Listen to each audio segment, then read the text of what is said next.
ಸಾಮಾನ್ಯವಾಗಿ ರಸ್ತೆಗಳು ಹದಗೆಟ್ಟು ಸಂಬಂಧಪಟ್ಟ ಇಲಾಖೆಗಳು ಆ ಬಗ್ಗೆ ತಲೆ ಕೆಡಿಸಿಕೊಳ್ಳದಿದ್ದಾಗ ಸಾರ್ವಜನಿಕರು ಇಲ್ಲ ಆಟೋ ಚಾಲಕರು ರಸ್ತೆಯಲ್ಲಿರುವ ಹೊಂಡ ಗುಂಡಿಗಳನ್ನು ಮುಚ್ಚಿ ಸಮಾಜ ಕಾರ್ಯ ಮಾಡುವುದನ್ನು ನಾವು ನೋಡಿದ್ದೇವೆ.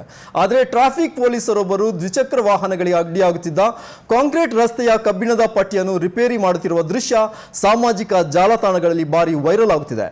ಮಂಗಳೂರಿನ ಬಂಟ್ಸ್ ಹಾಸ್ಟೆಲ್ ವೃತ್ತದ ಬಳಿ ಕಬ್ಬಿಣದ ಪಟ್ಟಿಯೊಂದು ಮೇಲೆದ್ದು ವಾಹನ ಸವಾರರಿಗೆ ತೊಂದರೆಯಾಗುತ್ತಿತ್ತು.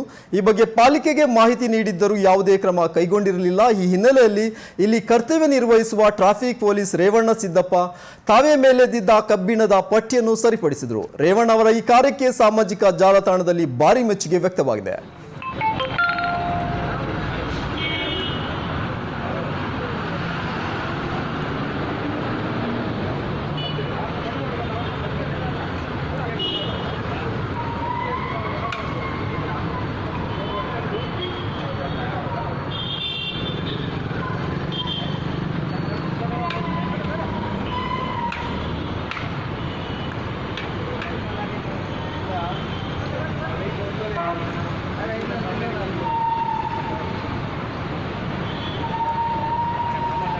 Facebook file.